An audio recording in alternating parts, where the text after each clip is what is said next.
Hello, everybody. Thanks for joining me. I've got a session today that we gave at IT Nation, and it was quite relevant to the subject in terms of talking about AI, talking about people's journeys, and specifically, we wanted to talk about Copilot and people's adoption.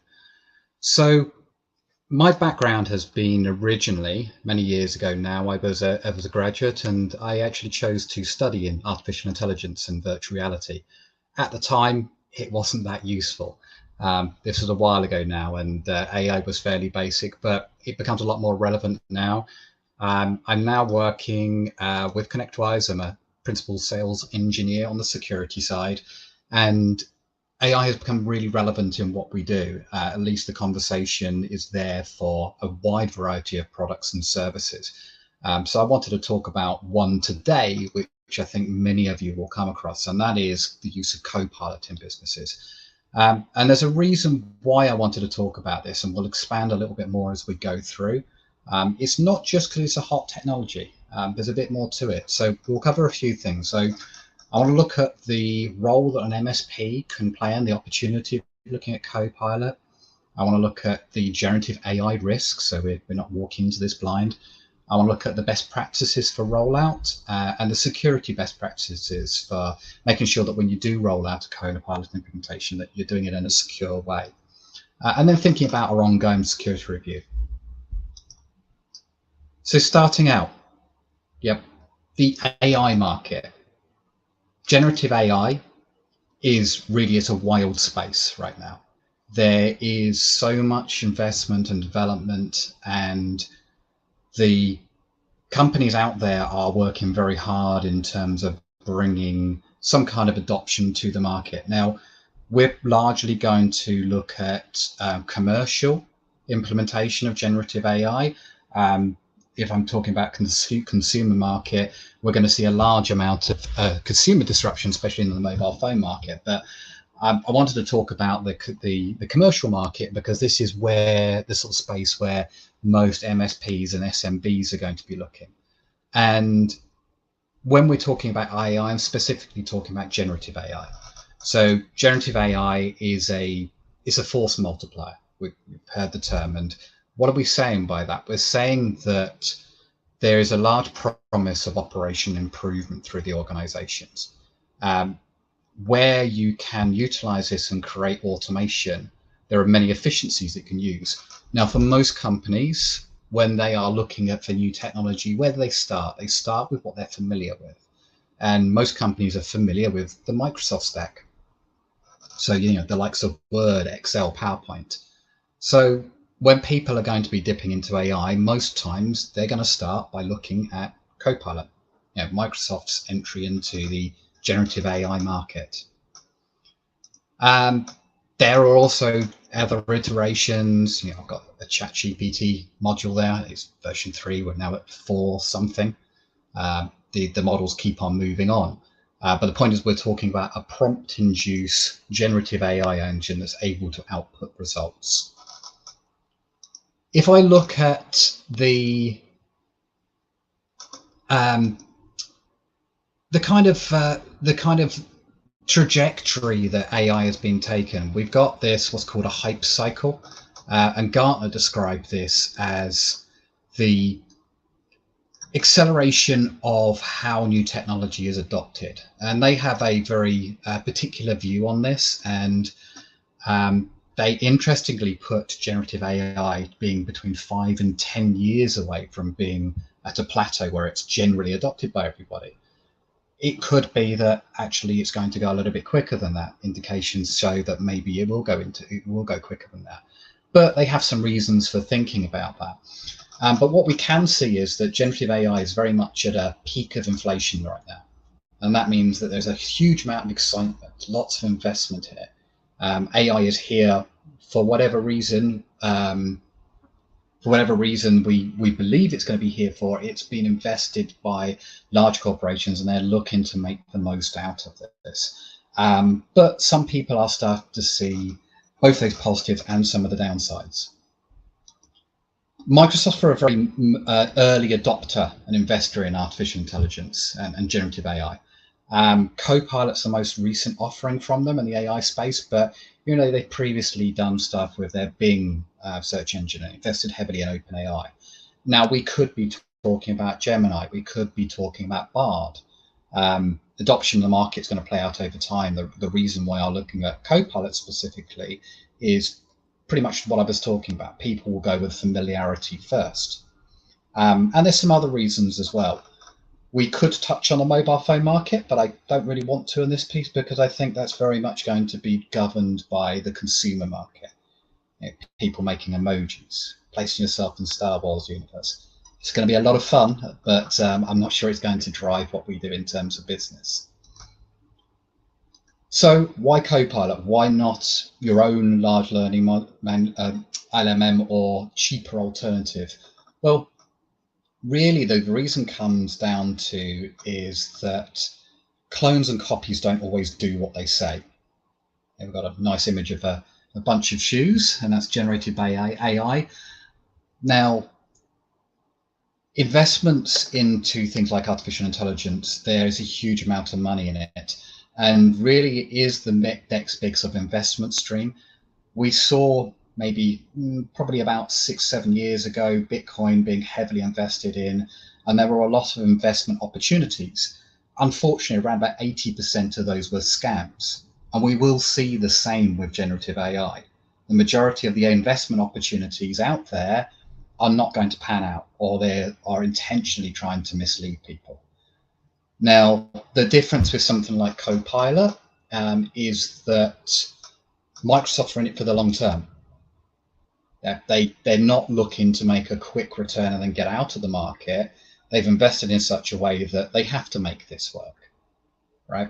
If I go and invest in a company that is saying they can do all these wonderful things and they don't pan out after 12 to 18 months, they will probably just disappear as a company, and there won't be any comeback on those. There's also the terminology as well that some of the results from these things can be quite unexpected, and also privacy concerns around it. Again, Microsoft are going to have to address some of these concerns and have addressed some of these concerns and done so in a way that you can get visibility of what's been done with the data and have some control over it. So specifically on that point, Copilot and your privacy. Microsoft are focused on privacy and security.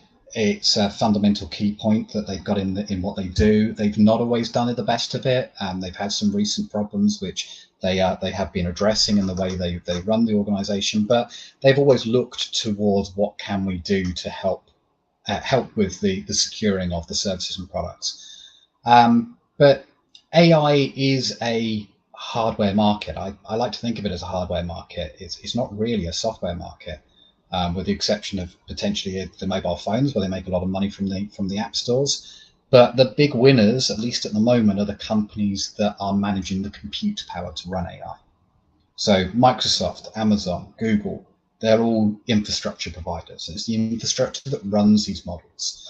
And the other big companies like NVIDIA, for instance, they run the hardware that is running the generative AI models. When you look at this, Copilot and the privacy statements, you can look at their websites, and they have some longer term goals. Generative AI is still new, regulations catching up, but it's easy to see the difference between a company that has something like this on their website, which talks about the privacy of the various iterations of Copilot. And we're going to be looking at Copilot for Microsoft 365 in this presentation primarily, but you can go in and understand what they're doing in terms of privacy. They've got all the links there. No one's got all the answers. I haven't got all the answers. You haven't got all the answers. The experts out there haven't got all the answers. But companies like Microsoft, like ConnectEyes as well, they're committed to cybersecurity, and we've all got a vested interest in getting this right.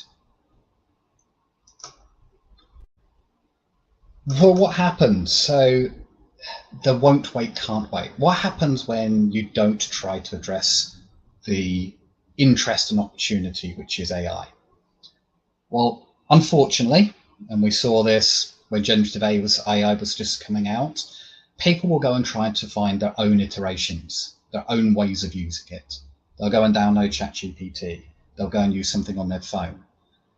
Or in this instance, I thought, right, what could I add to my PowerPoint, for instance, if I wanted to use some generative AI? So I went to the store, and straight away I found 5 or 6 different ChatGPT or ChatGPT-like applications.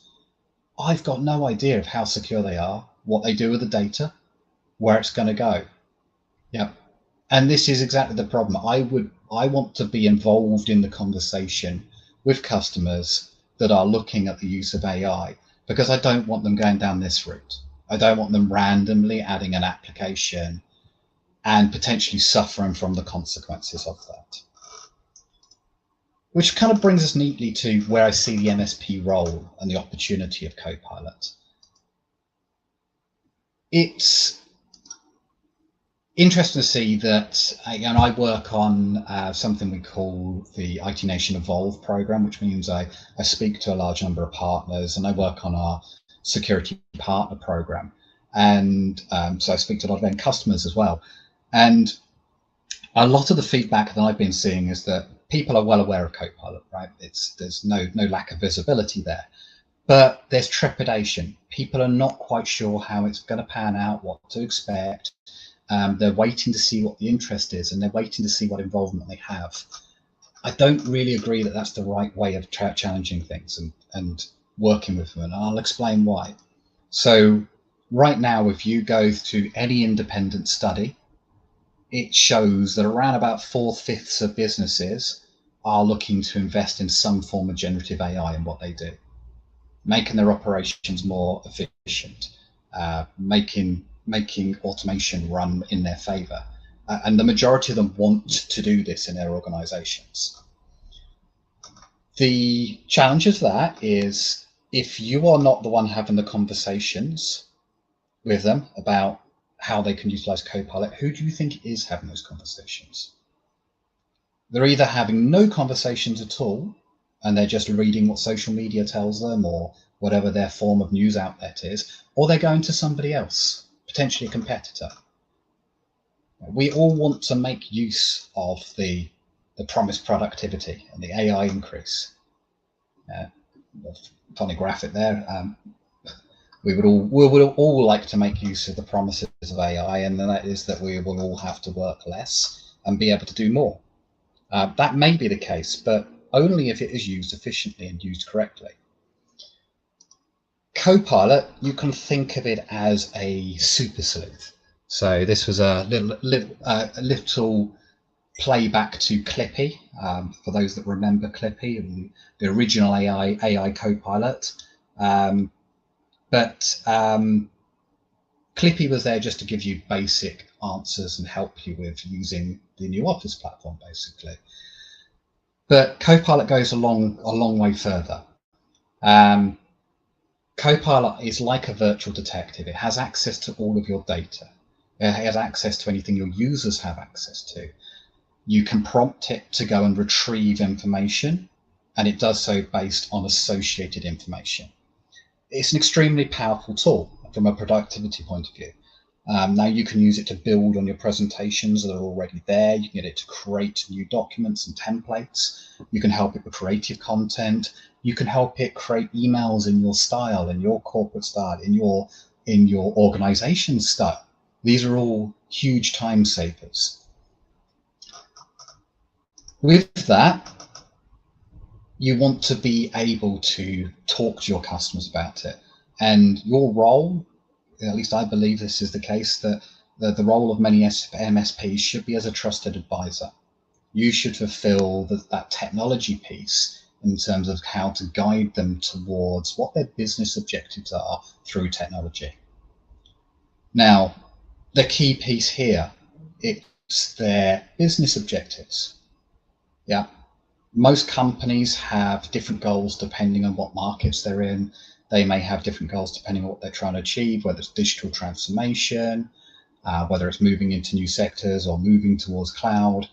Whatever those business goals might be, there's something underpinning them. To understand what those business goals are allows you to make good technology choices and give good technology advice.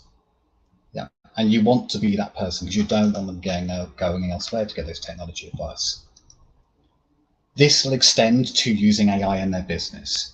So you need to understand what are their organization goals for using AI. So they 4/5 of companies have said, yeah, I want to use generative AI. Why? What's the reason behind it? Is it just because it's a buzzword? What is their understanding? What pain points could that AI actually address? What's that organization's current capabilities in terms of AI? It could be that they don't have even the basic infrastructure even start there. Do you have a data strategy in place? How are you going to manage your data? And do you have that infrastructure that's going to run this AI workload? Now, because this is a new space, there's a lot of learning and education for us to all do, but there's also a lot of support. So Microsoft have themselves, they have Microsoft Copilot Labs. I urge everybody to become really familiar with the Copilot Labs because it's a really useful set of content and documentation and best practices. And we also have documentation in our own security partner program through our marketing-based portal. And both of these things will help you understand what does it look like to deploy a Copilot environment, what you should be thinking about, what's Microsoft's commitment to responsible use of AI. That's important. Why? Why is that important? Because of generative AI risk. With any new technology, there is going to be a huge amount of risk. And this isn't just a new technology, it's the next big fundamental change in technology. I put some technology pieces there. I put the printing press, capacitors, and semiconductors, mobile phones, the internet, and now AI. It is as disruptive as those previous things and will be as disruptive as those previous things. Every time there is a big technological change, there is a huge amount of new risks that we're maybe not familiar with. Now, whenever there is a new risk or a new technology, we should be thinking about looking at the lens of the CIA triad, the confidentiality, integrity, and availability. What are the risks associated with using Copilot or generative AI?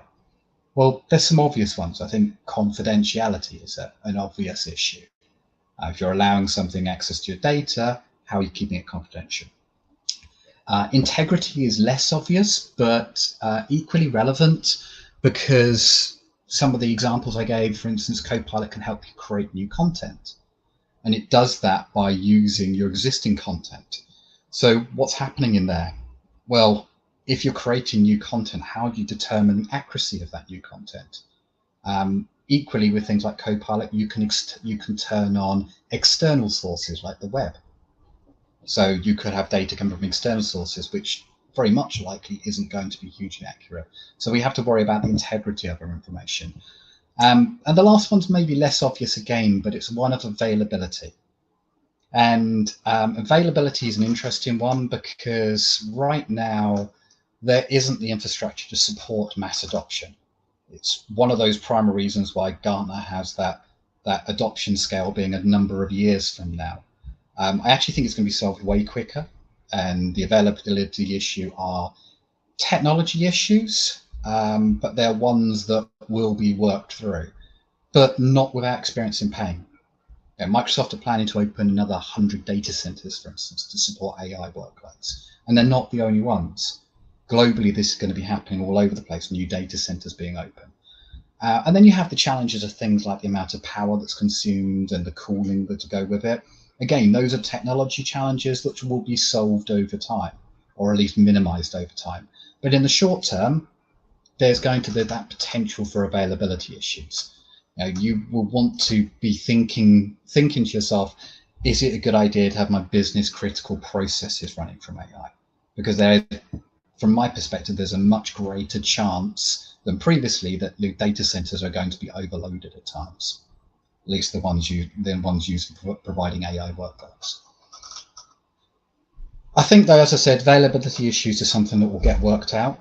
Confidentiality and integrity, probably the ones I want to focus on and expand a little bit more. And I think because I think they're the immediate risks.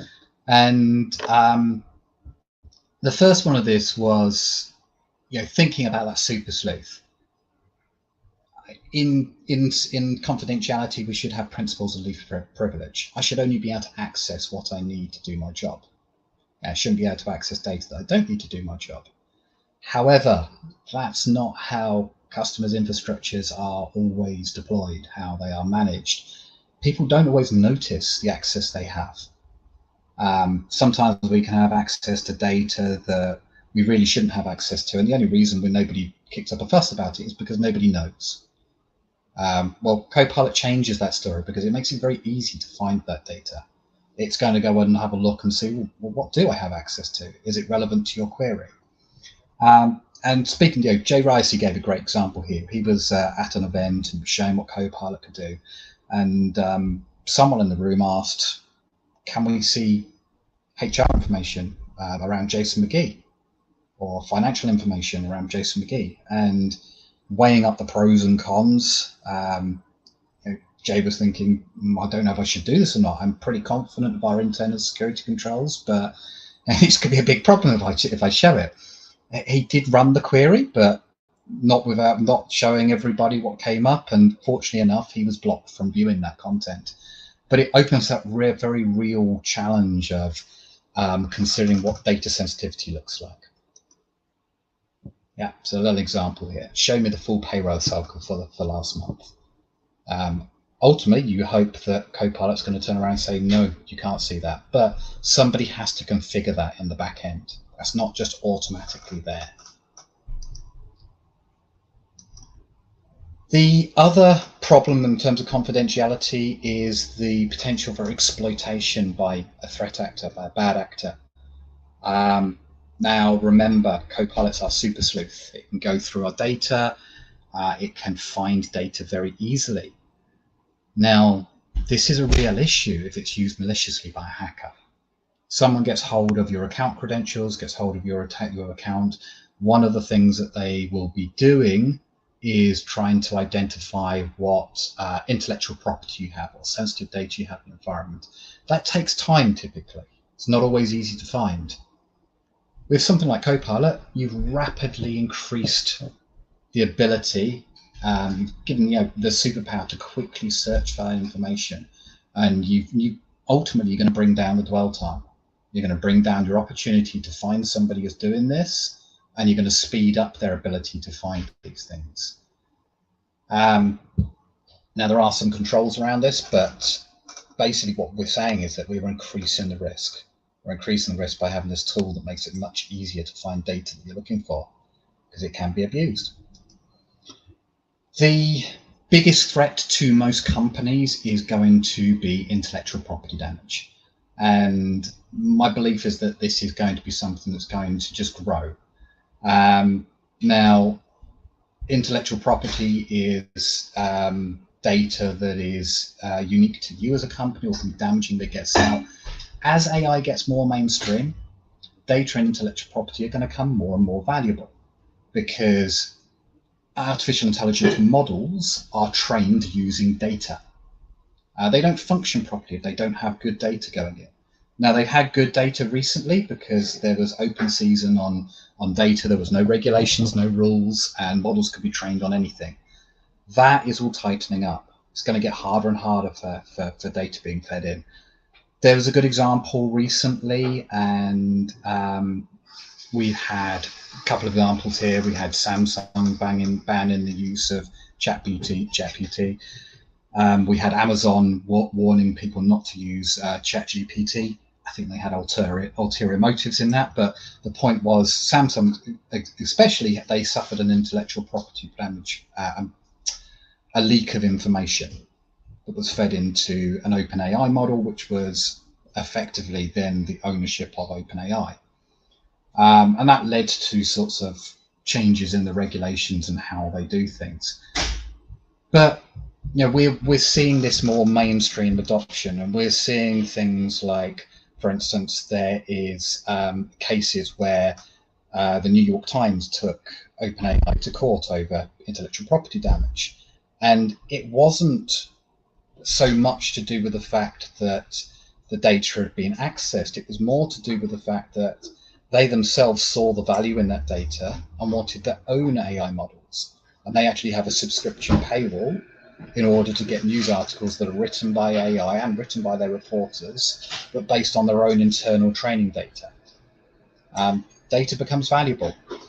We're seeing this in as much as there are now websites, one's called Payman, where an AI model can hire humans to answer the questions it can't answer.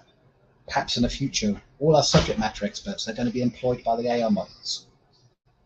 Things change. Another big risk is social engineering. And it's a big threat of the misuse of AI models, unexpected and expected social manipulation. There are real world examples that were utilized without generative AI, which if replicated using generative AI, the same damage could be done at a fraction, 1/100th of the price and effort to achieve the same outcomes. Effectively creating false information, targeting people and changing their political view. We will almost certainly see this as a continued trend where this type of interference in elections and policy will continue to go on. And AI will help mold that and help accelerate that. We see data hallucination. So this is large language models suffering from a data hallucination where they believe or give a convincing answer, and it's something that isn't true. I had a really good example of this recently.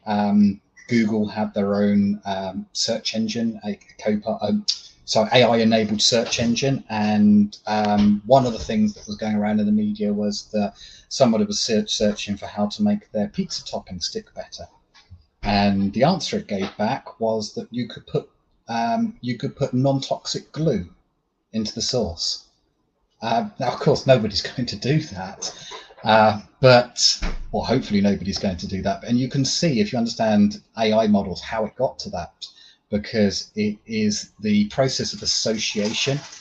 Now, it looked at that query and it looked at pizza being something edible. Non-toxic means something is edible. It looked at the stickiness of something, and glue was a fairly closely associated word to being sticky, and it just put those things together and thought, do you know what, this is a perfectly viable answer. But it's not a viable answer. And how do you tackle that? Well, you do it with things like retrieval augmentation, and what that does is it continually trains the models. But in doing so, you open those models to attack because you open to learning from the outside world, and you get things like prompt injection attacks. So a prompt injection attack, simply put, it's manipulation of the data through a prompt. Now, that can either be through a prompt that someone puts into the model, which then the model takes as being a new trend towards that particular question. So if I put something enough times into a model, it will start, and it has retrieval augmentation and it learns from the prompts, then it will start to think that what I put into that prompt is new and valid information. It's reinforced learning. If I'm using a model that learns from a database or from other knowledge, then if there's any corruptions or malicious data in there, then that's going to end up in your learning model, and it becomes very difficult to take it out again. There's an example here of how prompt injection can be used to manipulate systems. No prevention methods, just mitigations. We get better at doing these mitigations, but there are still ways of getting into the core learning of those models, and then potentially get into output information they shouldn't do.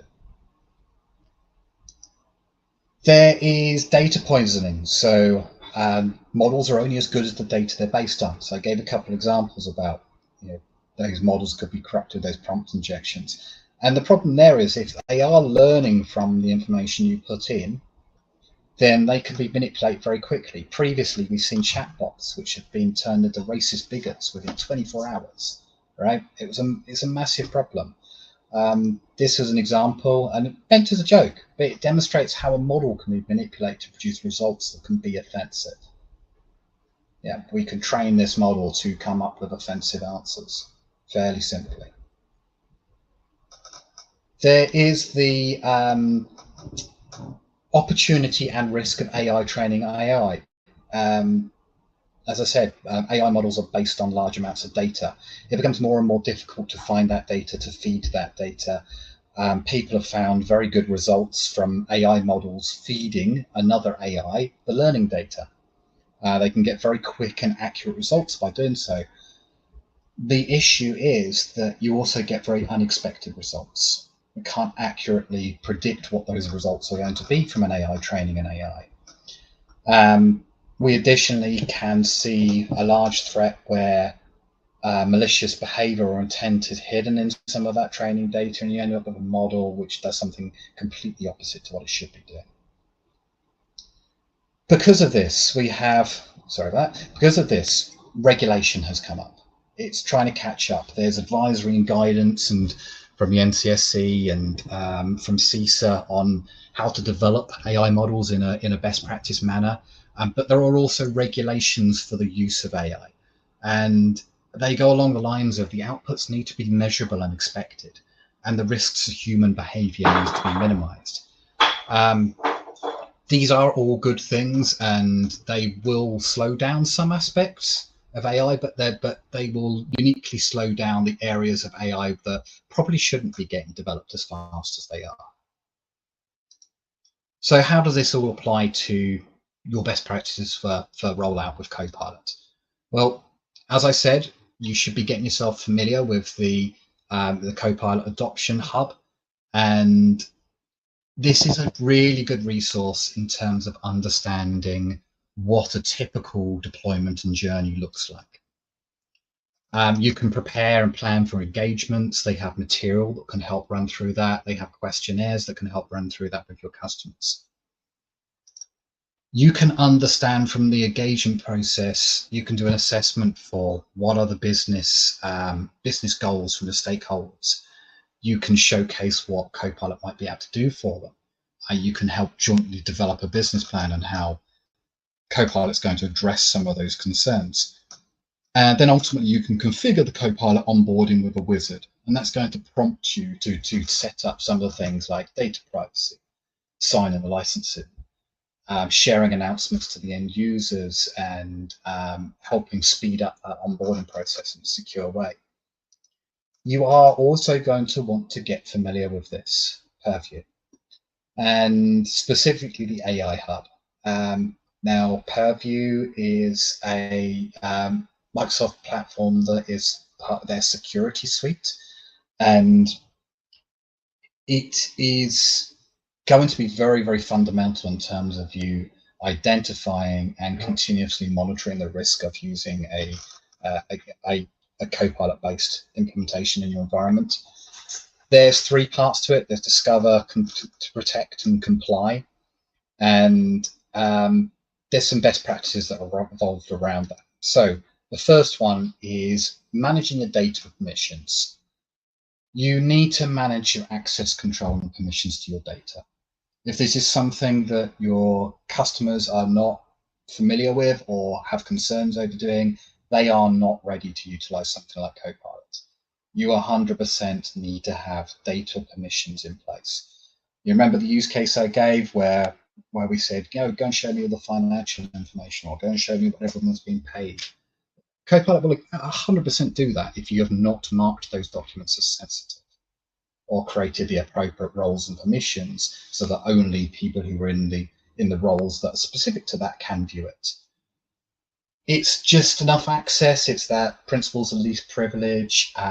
There are some tools built in there. So SharePoint has some tools in terms of showing you the data access controls. Purview also has those tools in terms of data classification, labels, policies, and user rules. The second part of that is your data preparation. Now, you can look for public folders. You can look for all data that is content classified. You can also create default sensitivity labels. So if you're to go through the data and you find that there's a whole load of data that hasn't got any sensitivity labels, it gives you the ability to quickly apply sensitivity labels. And you do so by creating site owners. So the site owners are role-based, they're permission-based, and the data inherits the sensitivity labeling from that site owner. Any data that's then created within that subfolder will automatically inherit that sensitivity level as well. So it's a fairly quick way of assigning sensitivity labels to data in a manner that's going to be reasonably secure. Final part of this process is, if you're not sure, you can check. You can use the search within Microsoft 365. You can check to see if there's classifications. You can check to see if you can access data that you think should be secure. You can test that effectiveness. There are best practices for securing the environments, and there are key stages of securing an environment. There is aligning and understanding the business goals and the suitability. Copilot may not be suitable for the goals that a customer is trying to achieve. It may not be suitable for their risk averseness and what they do as a company. Now, something like Copilot's not going to be a fit-all solution for all companies. You're dealing with highly sensitive data, and that data needs to be kept very much in silos. Maybe you're government controlled. This may not be the right solution for it. You're also going to have to do that data audit to see how well is your data organized, how well is your data prepared. And you're going to need to understand what the adoption plan looks like, what the license plan looks like, the modules you're going to need to utilize, and then have a deployment plan. As I said earlier, Purview is going to be fundamental to this. You need guardrails and monitoring. If you don't have Purview, then you don't have the ability to monitor with those guardrails.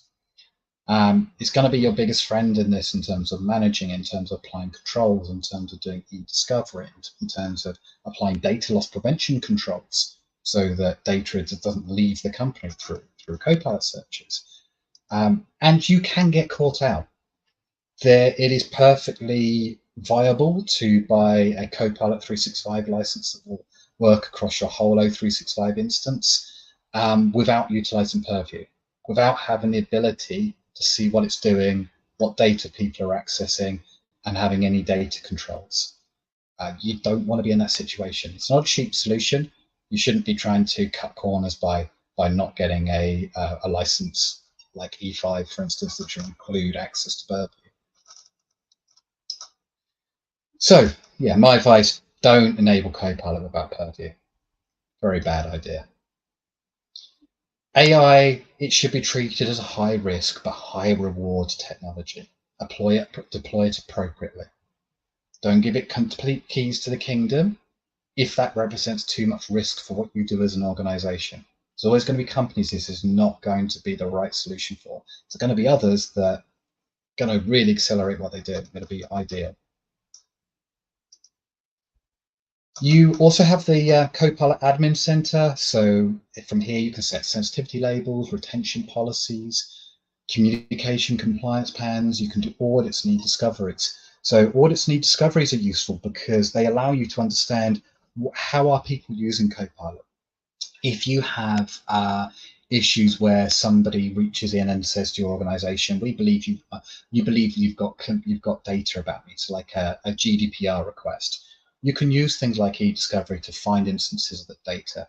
You can also use it to find instances where that data has been searched through Copilot and the outputted results. So you've got a really good audit trail of what's happened, how that's been utilized. So considerations. All activity from Copilot is discoverable, assuming you have Purview. Yeah, you need that in place in order to understand and see how it's being used, what data has been generated, what data has been searched for. Copilot can be set to access third-party databases, and this is interesting. If you are not using SharePoint as your data store, you can ingest data from somewhere else. But how are you going to ensure the sensitive label is adhered to? Yeah, just something worth considering. I'm sure there will be methods, and I'm sure there's going to be integrations in place. I'm sure there's going to be many products that'll be thinking about this. Is the data residency consistent with your data stored today? Yeah, the answer is if you are using Copilot, the data is stored in the same geographical region as the rest of your data. So you can be happy there that at least it's in the same locale. You can use public web information as grounding data for Copilot. If you are doing so, beware, because that means you're introducing data from websites, from external sources. Now, it will mark it as such, but you need to make your users aware, give them the user education of how to utilize that, how to fact check, how to realize that data from outside sources are not always factual, and increasingly so won't be. So there is the whole user awareness piece to think about. You need to think about ongoing security review, and these are my final thoughts on the matter. I think in terms of what you can look to do in this space with your customers, don't try to manage your customers' data for them. Okay. Whilst this technology gives a great deal more control over data, gives a great deal more visibility, your customers are still the data owners. Do review your business goals, determine via assessment if Copilot is the right fit, and then make sure they've got the right license types in place. Make sure they have that ability to audit the data. Do perform those data audits, help identify the access controls are not applied, have an understanding of what is going to be involved in terms of making sure their data is sanitized appropriately so they can utilize it. Do advise on the technology and implementation to get there. Yeah, and security around minimizing the risk on the way as well. Do advise on how a customer can manage and monitor their data and Copilot interactions. So like I said, using the audit and e-discovery. There's a user education opportunity here. Yeah, we talk about security user education. There's going to be a whole substream for generative AI user education and awareness training, and how that relates to security as well. So my final thoughts, we have had many iterations of major technology changes. One of the big things I've heard feedback in the past is that technology wasn't rolled out in a way that many people liked. They didn't like the direction it went. Now, you can only affect the direction that technology takes if you are part of the conversations and you are helping guide.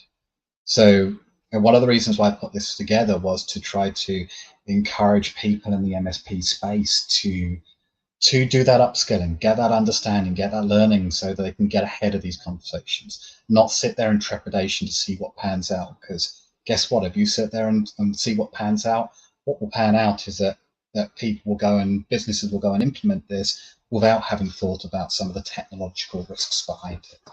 And you'll be left cleaning up the mess. And we want to get ahead of that. We want to try to make sure that generative AI is used ethically, it's used data safely. We are security leaders in the space where we are providing that guidance as a MSP or a technology provider. You are seen as a leader in that space for them. There's going to be re-education for all of us. AI is going to replace some jobs, it's going to create others. People are going to have to find the right combination of technology and collaborating with people, and then align that with their skills. I have kids. They grow up with this, and every day in their schools, they are probably more data safe than most people that I come across. But this is the technology that they will be growing up with. They'll be utilizing it. I think it's just worth trying to get ahead of these things and trying to make sure that companies are adapting and adopting these things in a safe and secure way. Although I can't directly take questions, I think I've got some in the chat, but I want to thank you all for joining the session, and I hope that was at least interesting to some of you. If you do want to reach out at all, by all means do so. I'm contactable via my LinkedIn profiles. Otherwise, please do check out the Microsoft documentation.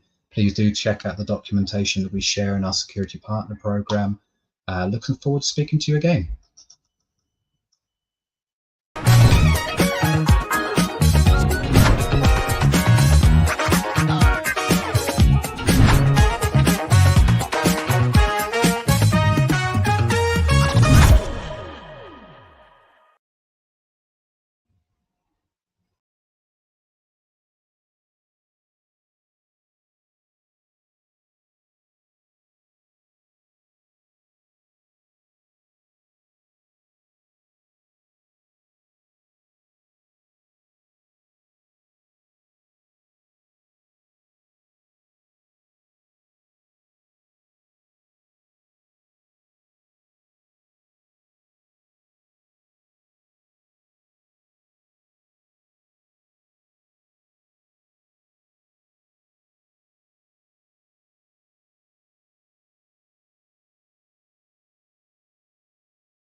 All right, welcome to round two of our session today. Hopefully, there won't be another fire alarm. I'm sure anybody who's been watching the stream has made the same joke 3 other times today. So, my name is Jason Short. I'm here with Vernon. We're part of the product management team for UMM, looking after Automate and RMM. Today, we're going to talk about really the difference between a gold image and a diamond image and how you can use either Automate or RMM to really achieve what we like to call a diamond image.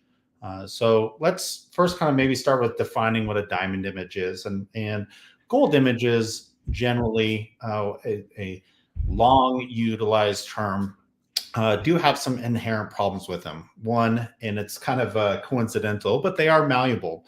Gold image changes over time. Either they start adding capabilities or start adding applications or missing patches. Over time, gold images start to change, and with that change comes tarnish.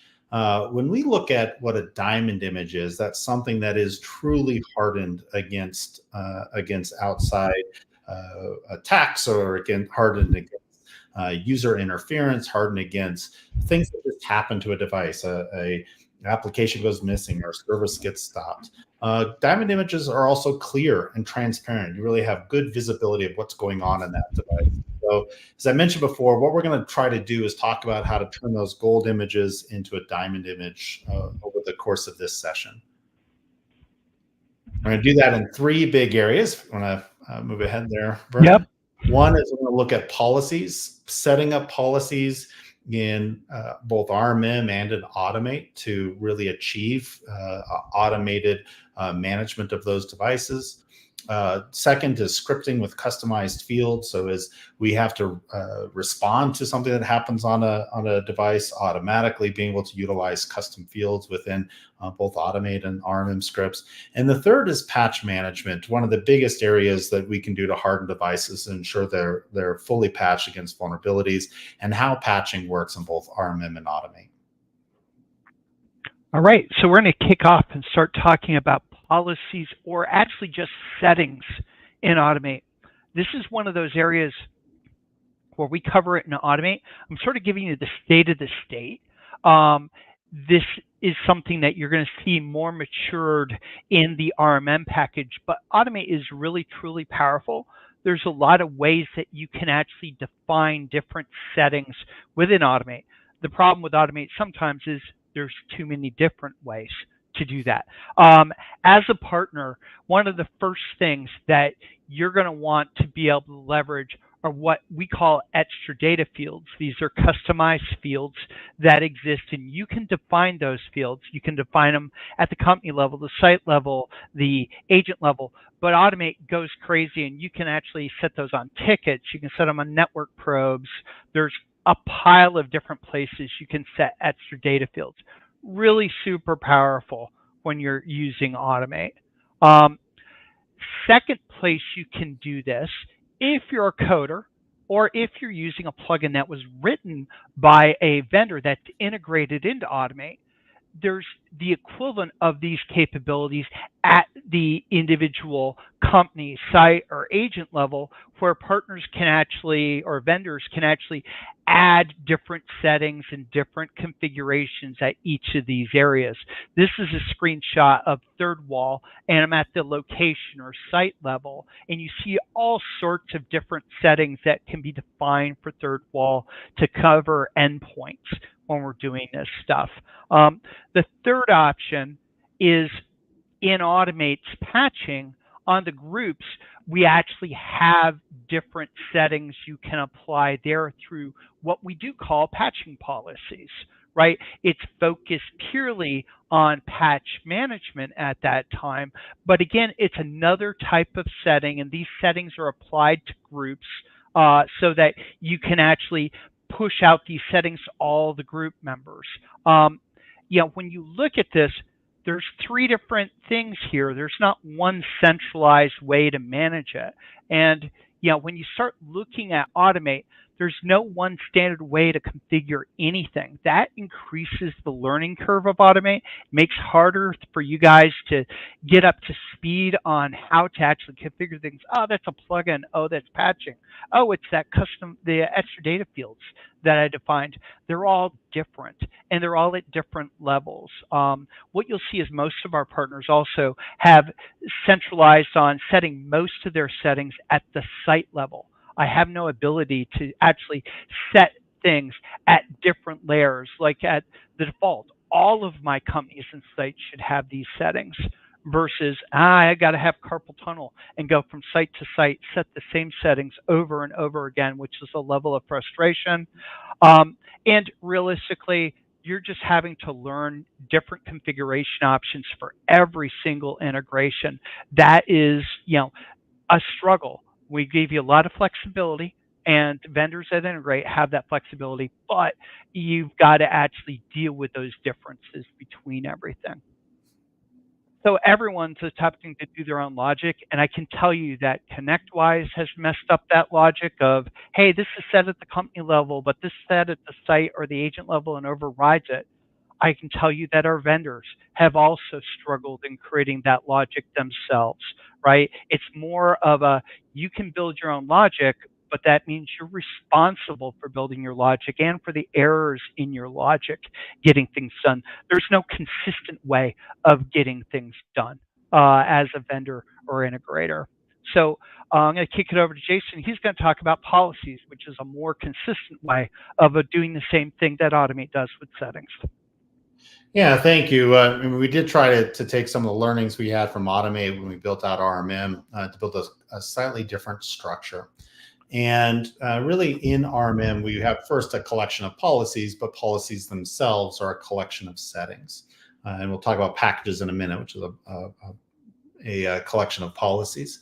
But policies are really a collection of settings that's appropriate for that policy type. So as an example, what we're looking at here is just an OS patch level policy for desktops. And so you'll see settings for the different types of patches. So security patches, rollout patches, core updates. And then as you go further down to that policy, when do you want that patch to download? When do you want it to install? Setting schedules and calendars for those. When do you want to reboot?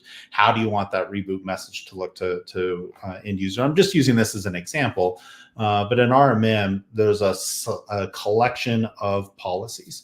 And as we generally always try to advise, we try to keep as much commonality across clients, but that's never going to be the case. And so while we try to pull a bunch of those policies together to a package and default deploy those packages out to companies or sites, there's always a level of overriding those. But here, just before we talk about overriding, start with that package. A package is a collection of policies. Some people utilize packages today to help define a gold versus silver service package, and they put the policies related to that level of package. So maybe that includes network monitoring, or that includes patching at certain levels, and define that as a package and deploy those packages again at a company or site basis.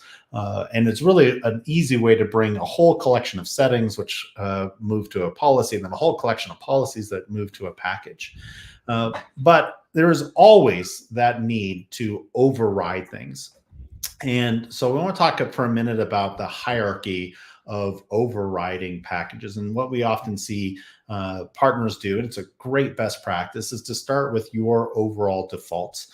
This is our default patch policy. This is a default deployment policy for Screen Connect or for SentinelOne or whatever other application is being used, and deploying those at the default level. The default level is really all the companies within your partner tenant. The next level down, as you might imagine, is the company level, which is your clients being able to say, I'm going to override the default package with this package that's applied to a company. Within companies, there might be certain sites that themselves have slightly different change windows for servers, or change windows for desktop devices, maybe based on a time zone or so for those devices. So you can always, again, override that at a site level. But then we come to kind of the next level of override, which is policy groups and devices. Policy groups is very similar to what Vernon walked through with utilizing custom fields in order to define a group of devices that might have a slightly different policy. A good example of a partner using this today might be they might create a dynamic group for all of their SQL servers across potentially several different clients, and then override just the patching policy for SQL servers to a specific day of the week that might be different than all of the other applications or the servers in that site. But being able to do that at a policy group means it overrides whatever was set at the site level or company level and above. And then lastly, and you can see here the screenshot on the right, is overriding settings at a very specific device level. You can look at any device, see all of the policies and the settings applied to that device, which policy that setting came from, and the ability to override it right there. We sometimes see that happen for VIP devices or just something potentially a good example might be also a domain server that is at a client site. You might take that out of the normal patching update policy and have that domain server be patched 2 hours before you patch the rest of the devices in that site, and do that just at a site level as another good example of using a device level override. So that's really the hierarchy for RMM. Starts at the highest, and every level as you go down, there's an option or opportunity to override and really kind of get the best of both worlds. So as best practices, assign packages and policies at the highest level as possible to all devices to ensure that you have overall coverage for the core the core setup that you're looking for. Apply packages overrides wherever possible at a company or site level first, when needed, to go ahead then and apply a policy using a policy group, especially going across clients. Again, a server type is a really good example for that. And then if needed, go ahead and do things at a device level, but that's usually best avoided. There's always exceptions. There's always a reason to do it, but it becomes untenable if this is a default practice to always be overriding at a site at a device level. Best to manage those things at a policy group level if needed.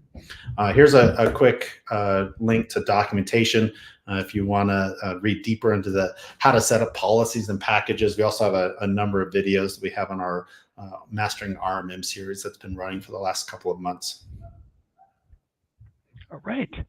So let's see. We're going to jump on to one of my favorite topics in Automate, which is extra data fields and how to really leverage them. We talked about that, in the previous segment, but this is one of those aha moments. When we would meet in June, back in the day, it was Automation Nation, and I'd be teaching Automate classes. And this was one of my favorite classes because I would actually be talking about extra data fields and how I can use those to drive searches and groups and apply scripts and monitors to those groups so that no matter how many agents you have, if it's 100 or 1,000 or 10,000, the actual same scripts and monitors would be applied to the same systems that met the criteria that I had defined.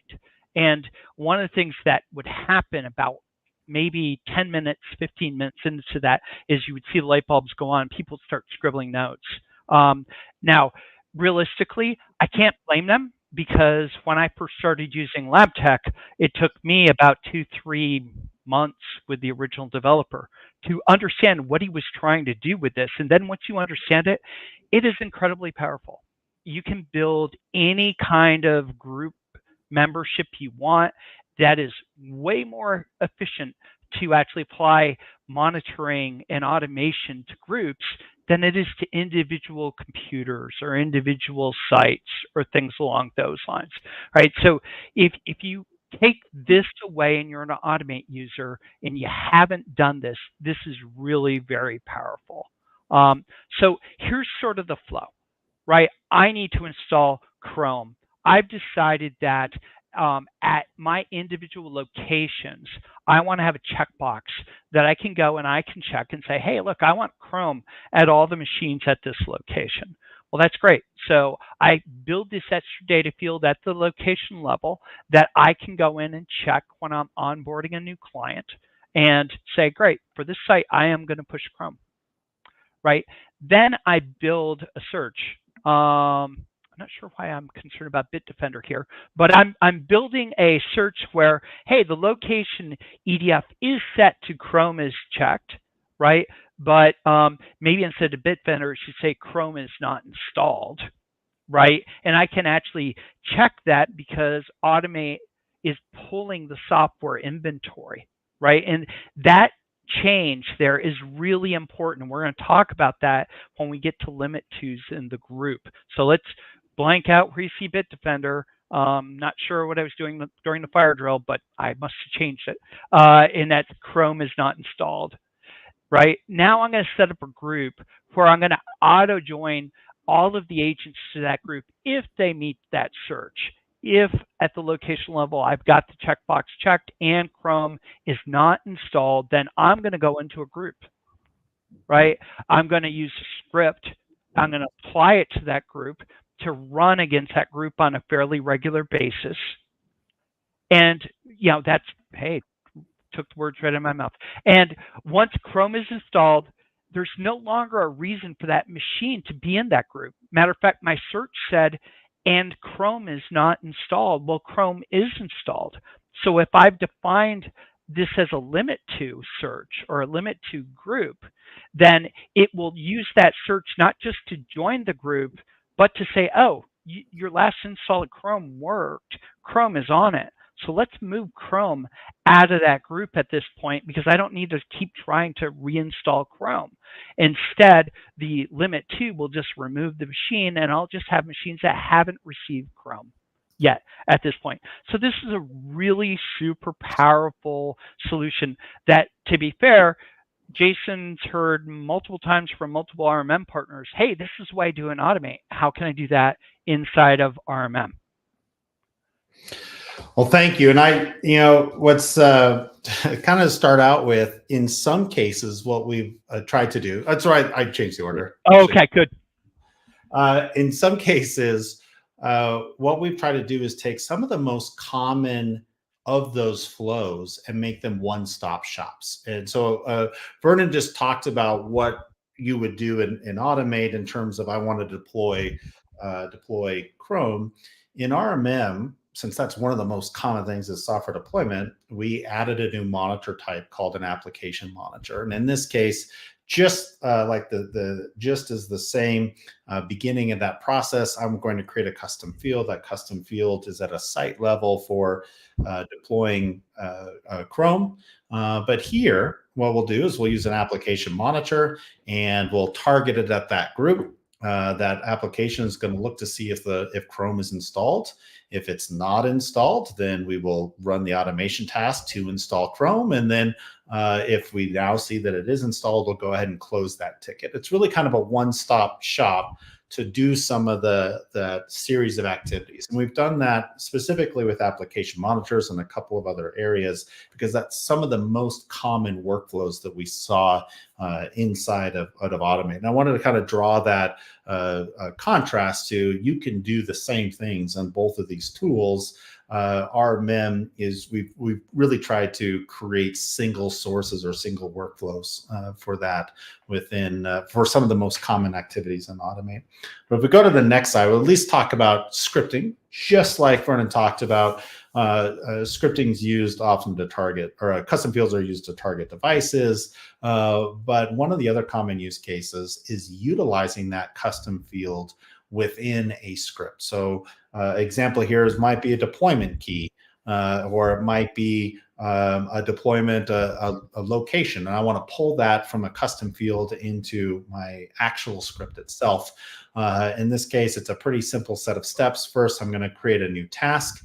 give that task a name. As always, go into the script editor. And in this case, the first thing we'll do is we'll add a row for PowerShell script, so that I'm adding a row to edit that PowerShell script. And then the second thing that I'm going to do is I'm going to add a row for setting a custom field. And in this case, I'm going to select that. It's one of the drop-down options for new rows, as selecting custom field, setting that value as output, clicking save. And now when that script runs, it's going to, well, in this case, what it's going to do is output that variable to a custom field. Almost the same process in reverse to be able to utilize a custom field inside of a script. In this case, we're taking that script output and setting it to a custom field. So it gives you almost all of the flexibility in the world to set custom fields based on scripts, to utilize custom fields based on scripts. So just like before, we have a ton of documentation on that: scripting with custom fields, setting up custom monitors, how to add automation to custom monitors. Great documentation here, a couple how-to videos if you need links to those. Otherwise, they're always in University. All right, so automate patching and approval status. So I'm going to go a little bit in the weeds here. I'll try and keep myself under control, but patching used to be one of my passion areas when I first started at ConnectWise. When I was using LabTech to run my MSP, this was a really important piece of the pie, right? So we're going to talk about different patch approvals and also different policies in automate patching and some best practices around those, right? So one, automate patch approval is really flexible. An endpoint can be in multiple groups where a patch approval policy is set. There are priorities of these individual patch approval policies, and the order of these is the order of their precedent.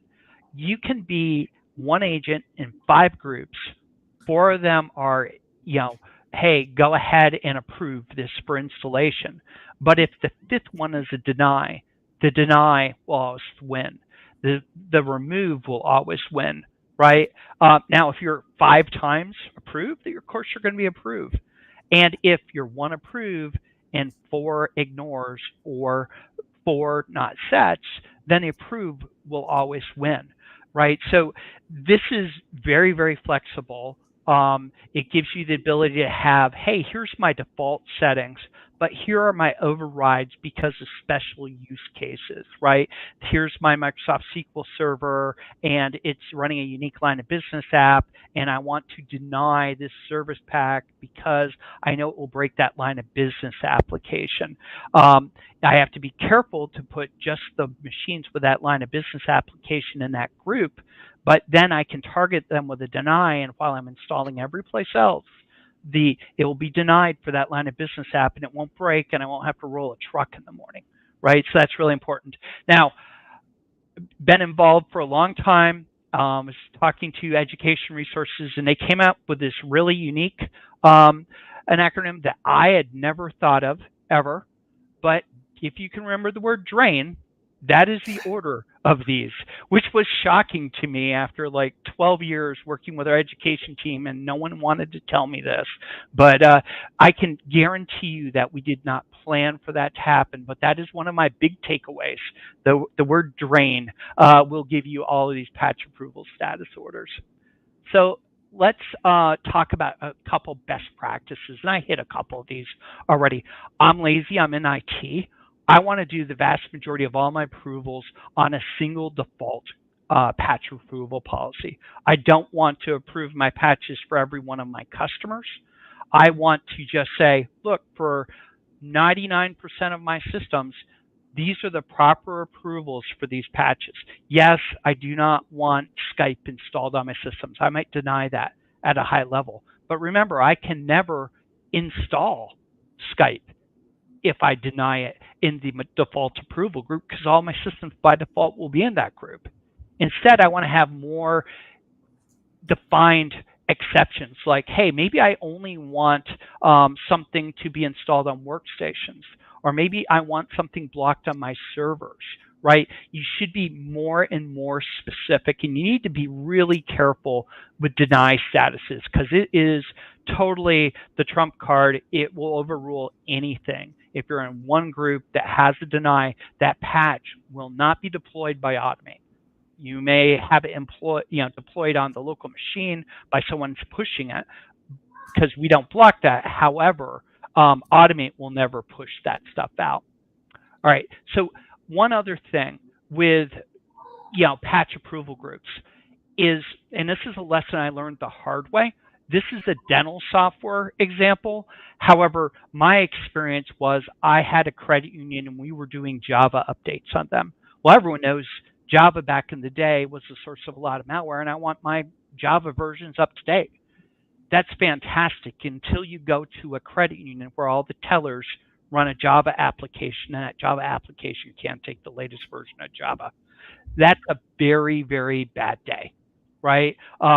So one of the things after that day we set in place was we're never going to let that thing happen again. And we went out, and instead of saying, look, I could build a patch approval group for all the client systems and make sure Java's never applied on those systems, great. I solved it for my one client, but what if I take on another credit union, right? What happens? Why don't I instead build a dynamic group that actually says, hey, if this teller software is installed, then put the agents in this group and let's make sure I don't install Java on that group, right? And this is much more scalable, and also it's vacation proof because God forbid you're on vacation and your guys go out and they do a deployment out at a brand new credit union with the same software and they take out that teller software and you're on a cruise someplace. This is not a good play, right? But you're building those learned experiences into your groups. So don't look at approvals or denials at a individual client level. Think about them. Why holistically are you doing that?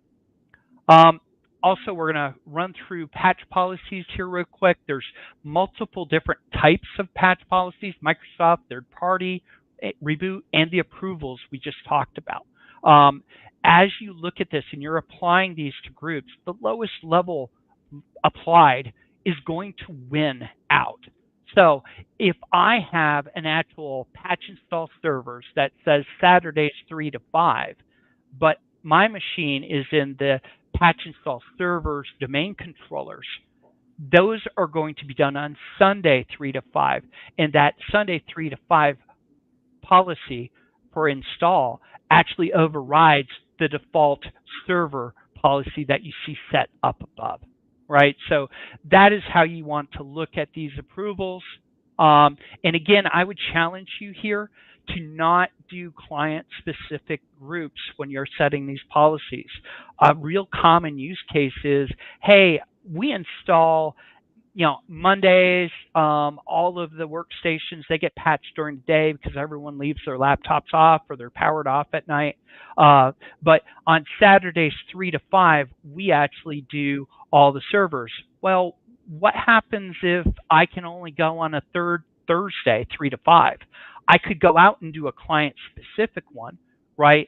But instead, what I would prefer to see you guys do is say, look, I have a override policy of every Thursday 3 to 5. Does that work for you, Mr. Client? If that does, then I can actually have a custom field or an extra data field that will drive my group membership, put all the systems there, and I can limit the number of different patch install windows.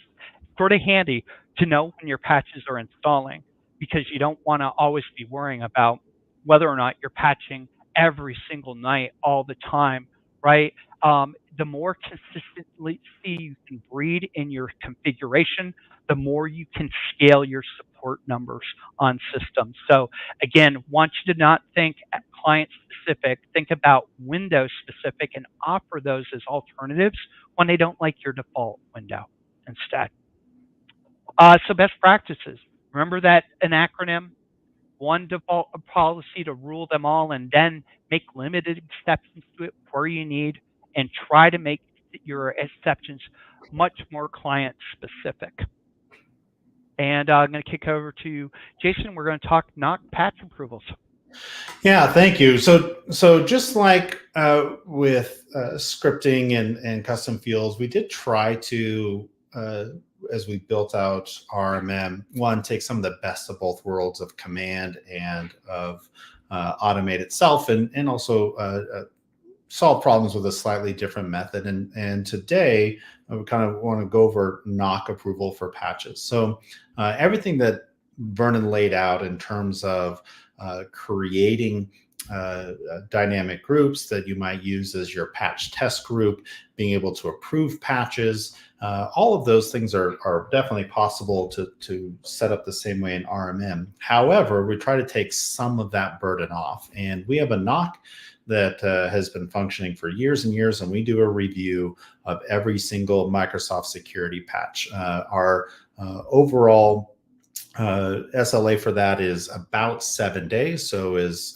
Patch Tuesday comes out, 7 days later, we will have reviewed those KVs, and if they are not approved because we see there's a significant issue or a conflict of sorts, our NOC will go ahead and block that, and then we release the notes as to exactly why we have approved or blocked specific security patches. We only do that for security patches, but for a lot of our partners, that's a huge help in terms of what are the critical things that they need to be able to be pushing out to endpoints to be secure in a timely manner, and so again, we do that with a NOC. Partners themselves, as you can see here, approve, blocked. The partners also can themselves set a approval block at a patch by patch basis. In this case, we're looking at third-party patches, but it's the same across the board.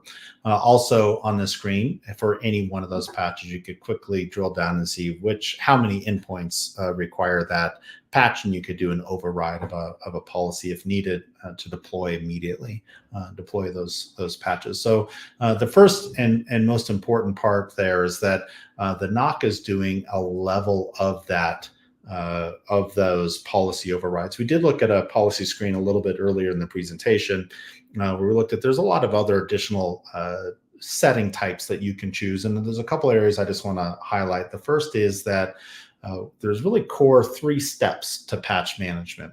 4 in a way, and that first one is just assessment.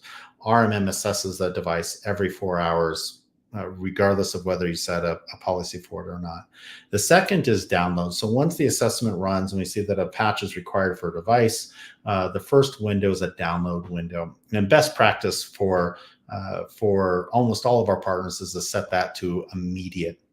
And the second kind of setting there is to be able to, when do I want to install? The install for workstations, we usually set to immediate. So if a device goes through a natural reboot before its patch window, great, that patch has been deployed because an end user rebooted the device and I don't have to reboot it again during a reboot window. For servers, usually a lot of our partners set that to the beginning of their patch window. So they'll download anytime so that patch is staged, and then when it comes to reboot, they'll set that to the reboot window. Then the last, as I said, reboot window, which is, do you want to, number one, have a reboot window for workstations? Usually we're seeing that in the evenings on weekdays. For servers, we usually see those on the weekends for a lot of companies, although we're seeing a trend where a lot of our partners are starting to put server patches during the week, so that if there is an issue, it's really within kind of business hours for somebody to respond to that. It's not always a Saturday activity to respond to an issue from a deployed patch on a server. The next bit is then whether or not you always reboot. One of the options within RMM is to choose to always reboot a patch. That's usually a best practice that we try to advocate for. It's really good to make sure that both devices and servers are getting rebooted, whether or not they have a patch that requires them to reboot. Just utilizing that reboot window as a way to reset that device. Moving on to third-party patching. Similar process. We do today support a little over 30 or so software titles across our Windows and Mac. One of the things, though, we are on a a process right now to redo our third-party patching. So early this fall, you'll see a whole new third-party patching covering hundreds of titles, and we'll do a lot more about that when we get to Connect in the fall. But just a couple of things to do. Third-party patches, just like OS level patches, are managed by policies and packages, just like we talked about earlier. We are then pushing all of that reporting into BrightGauge. There's a couple of modules in BrightGauge that are real-time reporting, and patch policies, third-party and OS level patches are one of those items that are sitting in BrightGauge as real-time reporting. And just like before, we have documentation that helps you set up patch policies, understand application management, set up third-party patch policies. Feel free to click on these to get directly to that documentation. It is available inside of University. And with that, just to summarize, as we are really moving today from a gold image to a diamond image, the way to do that is have a good patch and policy management, to utilize custom fields, both in terms of automating some of that activity, but also utilizing those in scripts, and make sure you have really good patching set, a patch approval process or an RMM, utilize the NOC for patch approvals. And that's it for us today. There's a report here, which is our overall cybersecurity report. I'm sure if you've seen other sessions that this is in almost each of those sessions. It's overall a really great report to take a look at. Quick link here. And as always, with Vernon and I, if you have additional questions, please put those into University, into virtual community, and one of us or someone on our engineering teams, our product teams are happy to help you. So thanks again for joining us today. No fire drills, although hopefully you didn't hear my child who's home banging on the door to my office, almost like another fire drill. But anyway, thank you on behalf of Vernon and I for spending the time today. Thank you. Have a great day.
All right. Hey, everyone. Thanks for coming to the redo of the IT Nation Secure Fire Drill sessions. My name is Matt Topper, here with Sean Lardo, and we are redoing the art of simulation, introducing the Rapid Resilience tabletop framework. How are you doing this morning, Sean? I'm doing well. I feel like you hit the lottery by having that fire drill because you got to upgrade from Tony Miller to me, and I'm obviously the more accomplished professional at anything with involving resilience. Sean, I really appreciate you coming on because originally this was going to be, and it was, an interactive session with the audience, and Yes. that would have been rough on a live stream. That just wouldn't work. So thank you for coming on, volunteering to help out. You know what, Matt? It's my pleasure. Anything for you. Literally. So instead of doing an interactive session, what we're going to do is frame this as Sean reacting to getting a message like this, right? Saying, oh no, we need to do a tabletop exercise. And this could come from a number of places. It could come from a regulatory obligation. It could come from insurance. It could come from just the board of directors or somebody asked or a client asked to see evidence of this. But most people, when they hear we need to do a tabletop, have that kind of this is fine exercise, right? They don't know what to do. They don't know how to handle it, what to do next. And we are here to answer that question of how do you actually go about doing this and maintaining your sanity?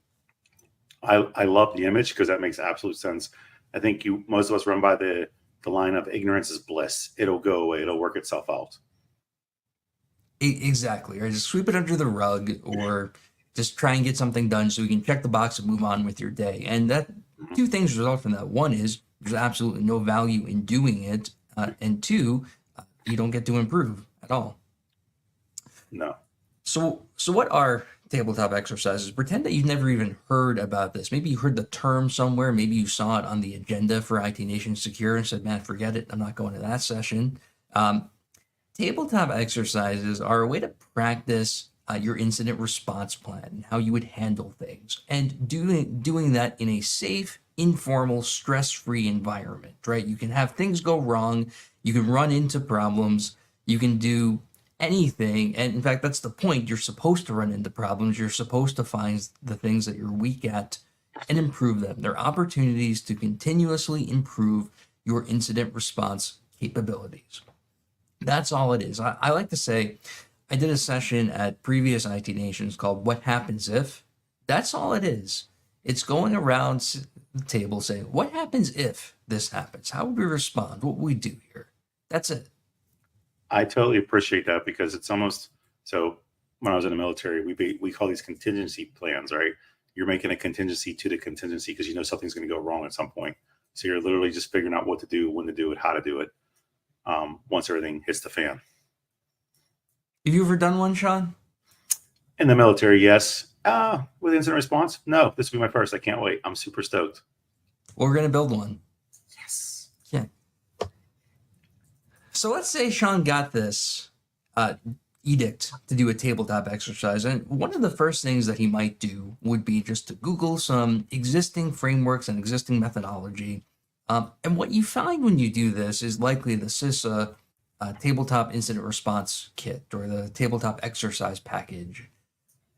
And there's a couple issues with that. Now, they're fantastic quality, except that they're built for enterprise and big organizations. And what I mean by that is you open up this thing and it's a big file. It's a big site with like 9 documents in it, 21 pages of stuff. And by the time you plan all of this out and get to some kind of ability to start doing a tabletop, you've already been planning it for like 3 months, and it takes hours and hours to go through as an exercise. And for us, if we're thinking I'm an MSP or I'm an individual small business, I don't really have time to spend 3 months planning this. I have maybe 3 minutes to plan this and an hour and a half to execute. And so what we've done is recognize that while this is valuable content, and certainly the ideas and the scenarios in the CISA packages are fantastic, it's just too big for us most of the time. There's too much to it. So as a result, what we came to is what I call the Rapid Resilience tabletop methodology or tabletop framework designed for MSPs. And as you can see from the QR code, we'll put the link on the LinkedIn post associated with this. That's where you can go and download the full version of this methodology. Now, there's a couple things that differ with this. One is it's short. You don't have to spend hours planning. You don't have to spend weeks and weeks planning. You can spend 10, 15 minutes planning, say, hey guys, we're going to do a tabletop scenario on business email compromise, or we're going to do something on hardware failure today. And that's almost enough. The other thing is it changes the mindset. So if you think about, if you've done these exercises, and Sean, maybe this is similar to what you experienced when doing your military planning.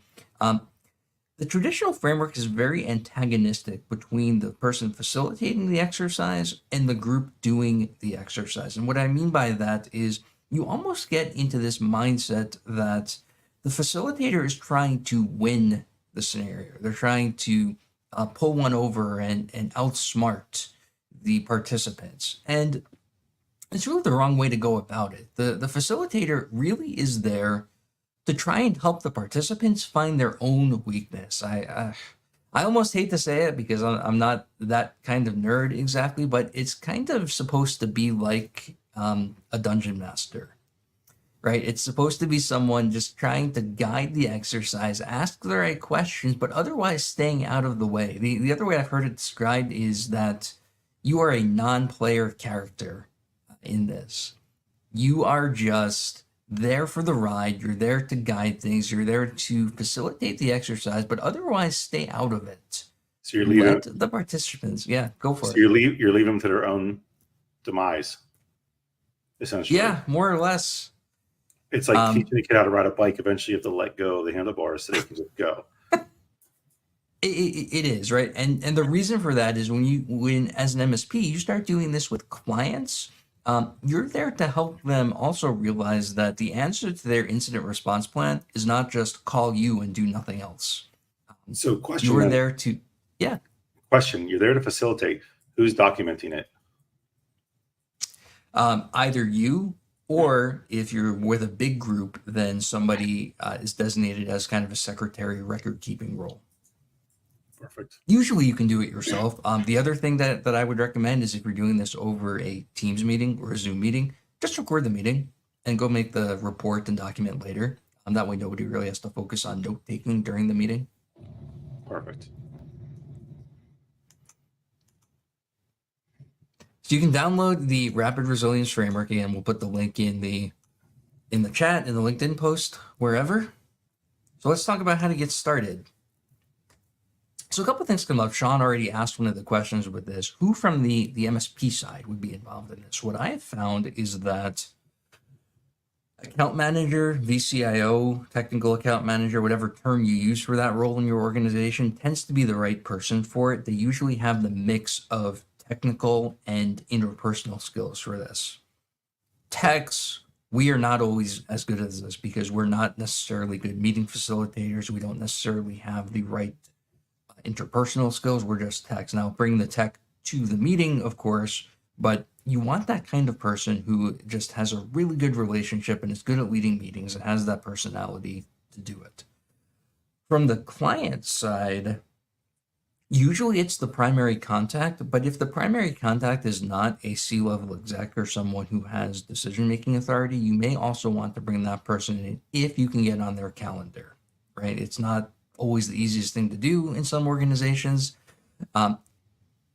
but that way you can have someone to think about org level things, strategic level things, like at what point would we send employees home, or at what point would we start telling customers, or who would answer the question that the news agency has. So try and get the decision makers in the room if you can. I would also recommend starting this internally first. Do one with your own team before you get client ones, and just to get the cadence down and get the practice down of how you're going to approach this. And also, kind of goes without saying, but most MSPs, including the one I came from, had a list of friendly clients that were always okay with testing stuff. Do one of them first, not one of the unforgiving ones that are going to hold you to like ridiculous standards. One of the ones you're friends with. Start with that. I feel like every MSP should have that list.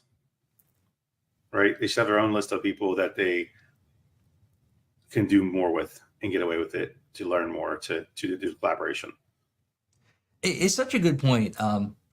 Where I came from, we had maybe 4 or 5 clients that would give us a lot of rope for stuff like that. In some cases, they wanted to be on the cutting edge of stuff, and that's why. But others, it was that we had such a long relationship with them, and we're so close to them from a business perspective that they let us test stuff on them, and it helped both of us. Sometimes discounts, something, all that stuff, but I was about to say, have that forgiving list. Yeah, I was about to say, I feel like as an MSP, you should offer, if you don't have somebody you started with and can do it with, you should offer some sort of rebate of sorts to say, hey, we like to test on you. Can we do this? We're to give you privileged pricing for X amount of time if you do this with us. That way they know they're fine. Yep. Yeah. Like they that way you're agreeing in terms of it's a business transaction, regardless if they're not your friends. Yeah. So the first thing you need with a tabletop exercise is an overall threat. Like, what scenario are you trying to gauge your response against? And that could be something like ransomware. That could be like a business email compromise. That could be hardware failures. This is a good reminder that not all business disruptions, not all things that you run into problems with are adversarial, and they're not all threat actors. They could be your SAN blows up or there's a big internet outage. Don't forget about that type of potential incident, right? It's not all somebody's trying to hack into you. A big thing that helps with threat selection is thinking about things that you've seen in the news. So if you've seen something that hit mainstream news, that hit Forbes, or you start seeing on the main page of whatever main site you use, your clients are going to start asking about that. And it's a fantastic opportunity to say, hey, I saw there was this big thing with Snowflake, or when Uber happened a year or two ago. That's a perfect thing to reassure clients, like, hey, one, this may or may not happen to you based on the technology that you use, but if it does, let's go through what that would look like. It can be a real, not only valuable from a technical perspective, but also from a relationship perspective. You're reassuring them that if this thing that they just read about happens, you know what's going to happen. Or if there's things that they need to fix to be ready for it, that they're taking the steps to get prepared. So for this case, Sean, I've decided for you, we are going to build a tabletop exercise around ransomware. Just because it's so ubiquitous, it's out there in the news, everyone's familiar with it, there's not really an explanation you have to do, and it encompasses some failure modes that are similar to a hardware failure or internet outage, depending on your architecture, right? You suddenly can't get to your stuff. What do you do? I love that movie, Ransom. It was a great movie. Yes, let's go. I'm ready, Matt.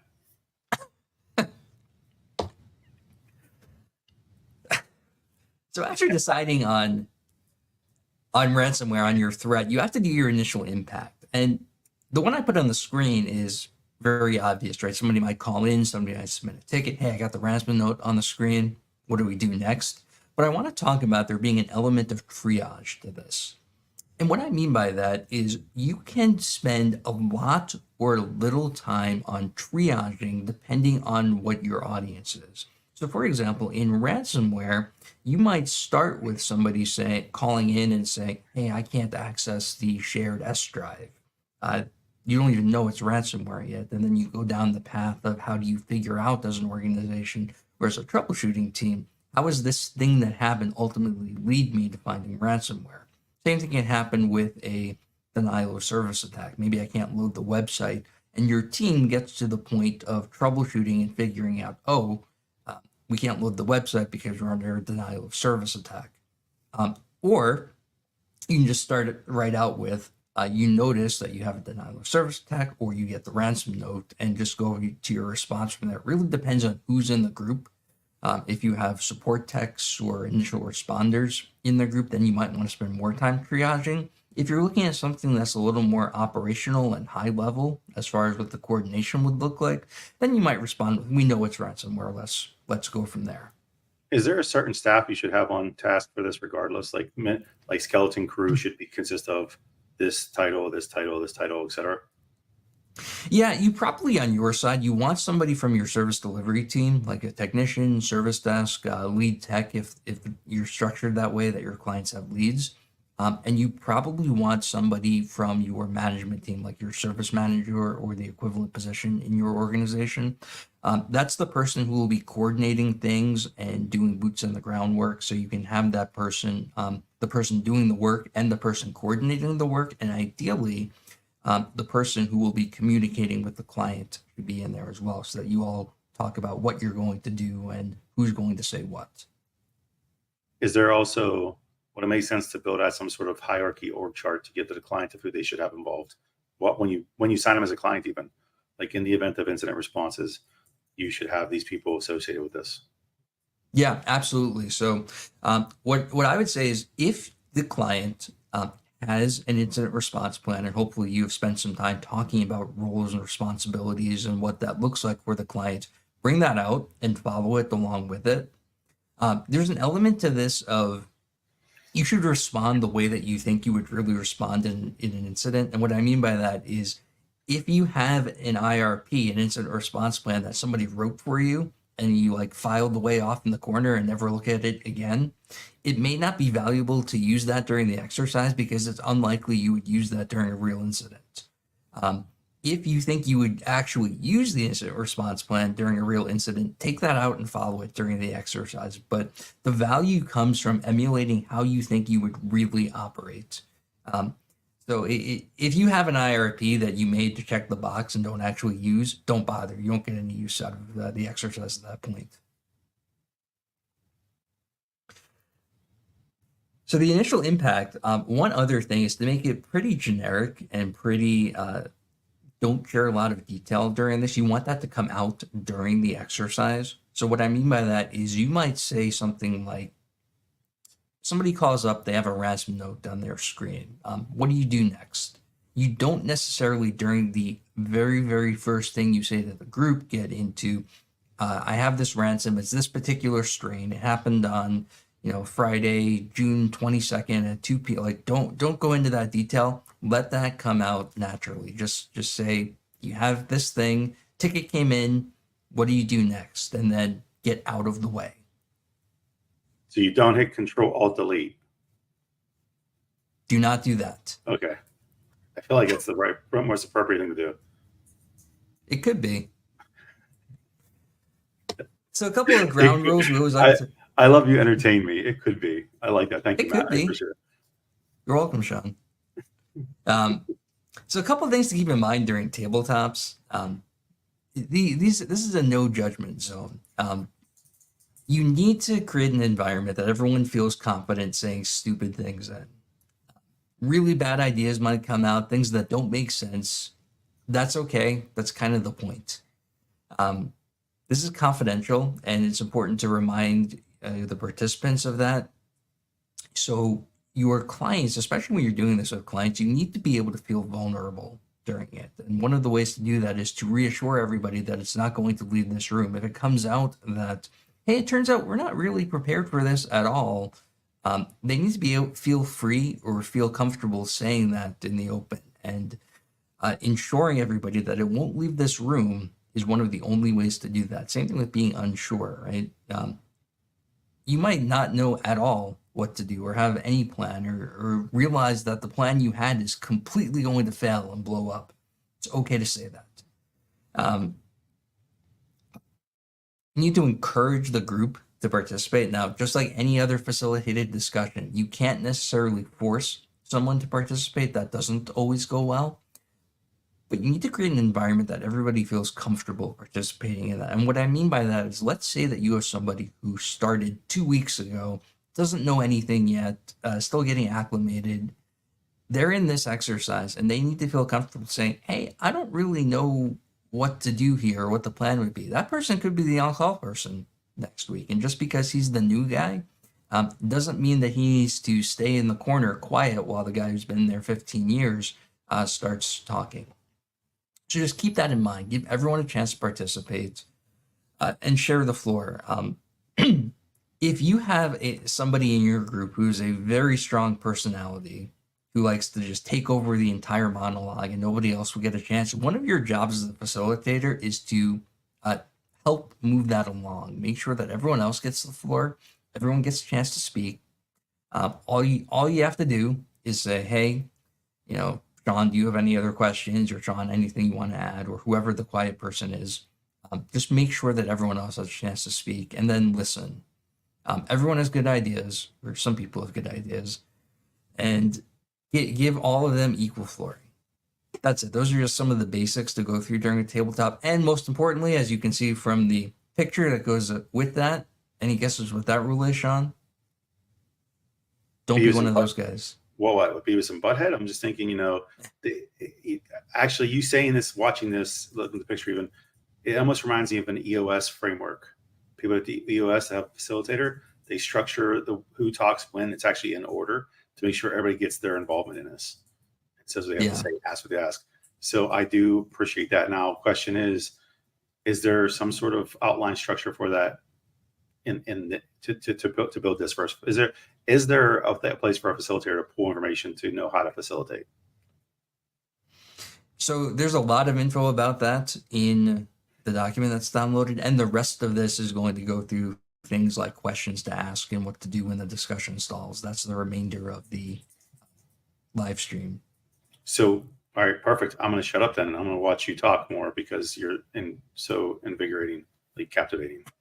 The last rule, though, the reason that we put the Beavis and Butthead picture in, and we can thank Natalie Suarez for this idea.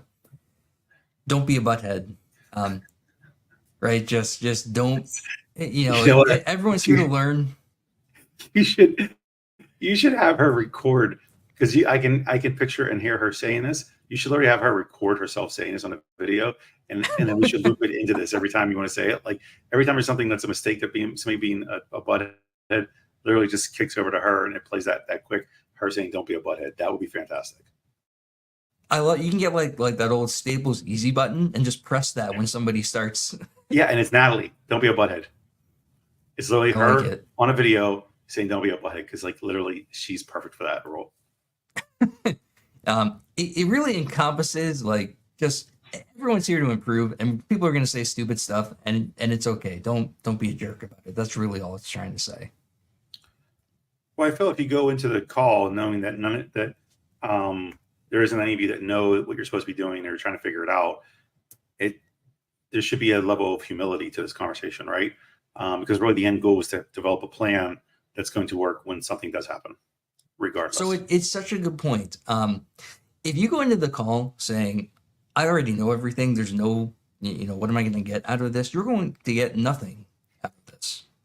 The whole point is to find areas that you're weak in to improve them. It's not to say, hey, we're awesome, because nobody has all of it figured out. And in no cases is there an organization that's prepared for every possible thing that could come down the line, right? Find what you're not good at, improve it, and then just keep doing that over and over again and continually get better.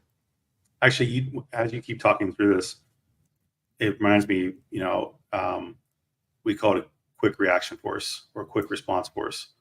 These are the people that have to figure out what to do when everything goes wrong in the military. That has to come and react to whatever happens. And everybody has a mission, but not everybody knows to prepare for all the other possibilities of what's going to go wrong, because it's all going to go wrong once they get there. You could be walking into a disaster. Yeah, you usually are. That's the only reason why you're coming, is because there's already a disaster. It's just a matter of what's your first step you're going to try to remedy the disaster, which will probably lead to another disaster, because that doesn't guarantee, because you really don't know what the actual core problem is. You just know the problem exists. So that's such a good point. If you are looking at your incident response plan, or you've initiated that process, something has gone wrong to begin with. So you're already in that kind of disaster response mode. Great point. I feel like you should have a dumpster fire image right now. We are here, dumpster fire. Yeah, because that's the only reason why we're having this conversation, is because you're preparing for once that happens. Yeah, that's why this exists. This is something happened. You're about to walk into it. You don't know exactly what you're walking into. You're walking into something that's a problem that you have to fix. So you already have initial first step. So you have to at the very least know the core people you're bringing into you have to know who your team is that's coming in, right? They're the team that's going to make all decisions and quarterback the problem to resolution. That's it. Yeah. And then as far as the rest of the people, you have to, they're on standby waiting, and they know what their role is once that alarm's hit. Exactly. There is something that has failed. You know, if it's ransomware, maybe your endpoint protection, something got through it. Maybe it didn't get installed on some machine. Maybe a bad email got through the spam filter. Who knows? Something has gone wrong, and something that you thought couldn't happen may have happened. And this is the whole point, to prepare what's going to happen for everyone, not flying by the seat of your pants and figuring out how we're going to deal with this as an organization. Hey, so once you kick off that initial scenario, so we say something like, hey, Sean, it's somebody came in, a ticket came in that said, I have a ransom note on my screen. What do you do? And you kind of take a back seat for a minute. You let the participants start answering that question for themselves. And your role as the facilitator is to now guide the discussion by asking some open-ended questions about their responses. So for example, somebody might say something like, I would go disable the network card. How would you do that? Why would you do that? Right? And don't necessarily get into antagonistic, but ask what and why. The next couple slides talk about some of the types of questions to ask to give some better examples on that. But the big thing is to remember that it's not you versus the participants. You're not trying to trip them up necessarily. You're trying to maybe think about things they didn't think about. But let them find their own issues. Let them find their own problems by answering the questions. So the first type you might ask is something like a confirmation question. Like, what did they say? Provide the opportunity to agree or disagree. And this can be useful when one participant has the floor. And so, for example, that might be, somebody might say, I'm going to start containment. So that's the first phase of incident response, just to contain the bleeding and stop the bleeding. I'm going to isolate the machine, but not shutting it down. And as many of you might know, you do that to preserve evidence so that you don't shut down the machine, you don't destroy what's in memory, you don't destroy any log files. So you as the facilitator in response to that might say, okay, so you're going to disconnect the network cable. Then what? Right? Confirm, you're rephrasing, you're almost paraphrasing what you've heard. Now, this is obviously a very trivial example. We put in one sentence for the sake of having an example, but I've seen this work where somebody goes on like a 5-minute speech about this whole thing that they're going to do. And at the end of it, you sum up and say, okay, so what I heard was this, is that correct? And it helps ground it for the rest of the discussion and gives somebody else a chance to speak. So, okay, you're concealing it, or rather you're isolating it right now. So nothing else can happen. Nothing can go in, nothing can go out, but it's sitting there. So you can actually do your investigation on it. Now, if I'm the user that found this in the first place, what's my first step? Obviously, I alert who? IT. I'm a regular person working at the office. I come in and that's on there. Who do I alert? Yeah, probably it's going to be IT. It might be the primary contact. It might be that power kind of user that most organizations have, the person that for the MSP goes around and changes keyboards out for you. But it should it be on the computer? Should it be on the computer though? Because my computer says something. Yeah, right? Probably not. It should probably be on the phone. Send an email with Outlook on the web, or Outlook on your mobile device. Pick up the phone. Yell across the office if you happen to be in the office, like, hey, I got this ransom note up. This is the perfect kind of thing to go through with clients when you're doing it with a client. Say, how do you actually raise that to us? What do you do if it's a work from home? Is there a phone number they have to call? Do they have that phone number without having to log in and get it? What if their laptop got run over by a bus at the airport? Do they know who to call? Do they know who to get in touch with? Excellent point.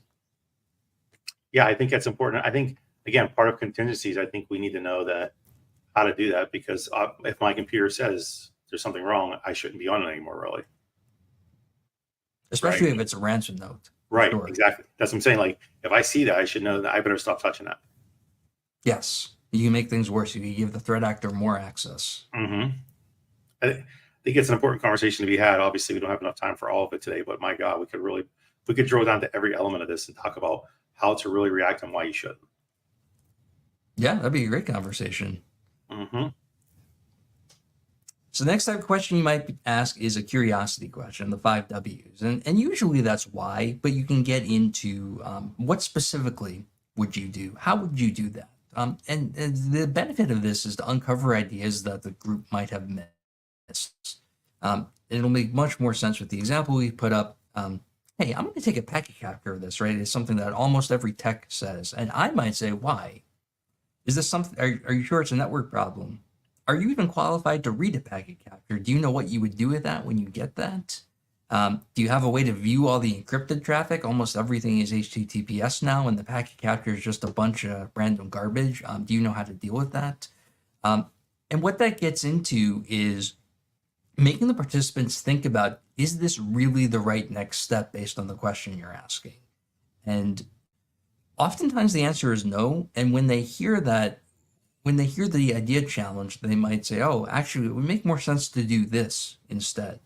So on the ransom note one, you might say, if somebody says, I'm going to take a packet capture, you might say, well, why? Everything's already encrypted. Are you trying to detect pivoting? Are you trying to see if they're in other machines? And why not look at the other machines directly as opposed to looking at something out of the infected machine?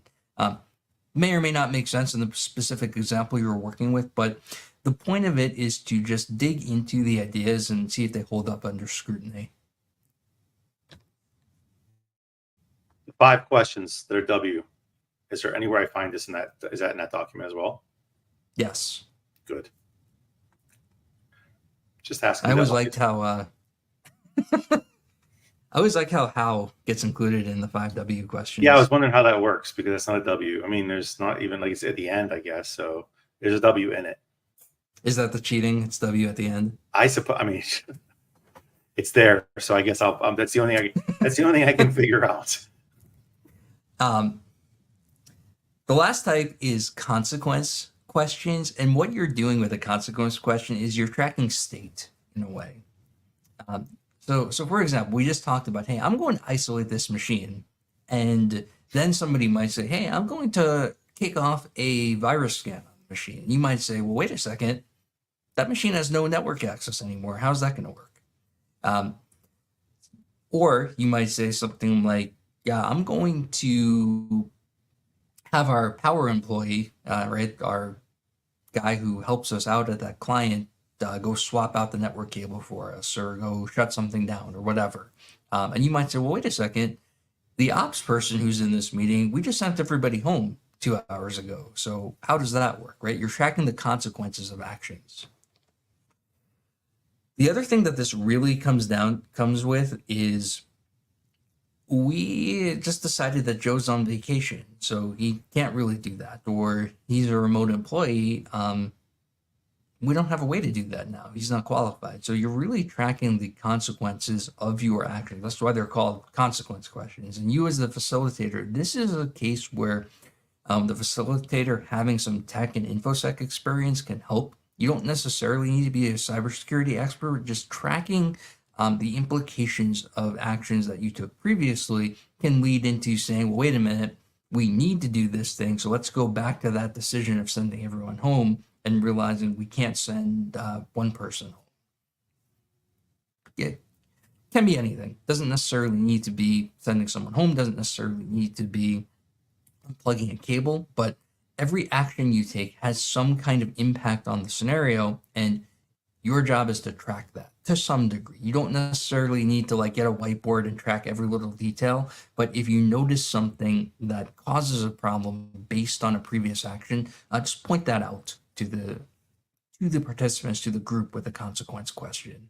Now, a question for that. Is there a list of suggested questions you should be asking about? Because the examples you used are common examples of things that would happen, sending people home, whatever, right? So is there a list of those things, like almost like an FAQ, that people should have?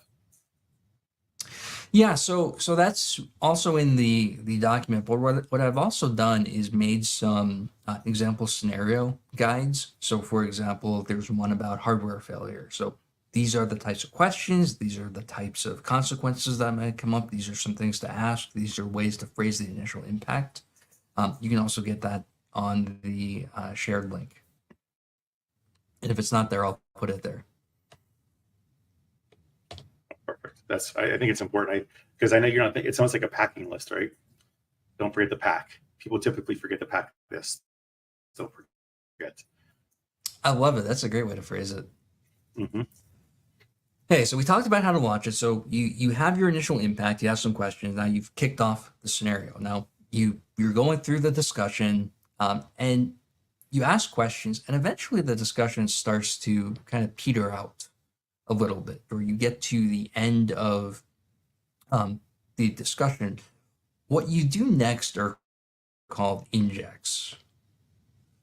Injects are things that change the scenario in some way. You add a different wrinkle to it. Now, the big thing to point out before we get to the types of injects is that you don't necessarily need to have injects, especially when starting out. I've seen organizations make this way more complicated than it needs to be. If this is the first time you're doing a tabletop exercise with your org, with your company, that initial impact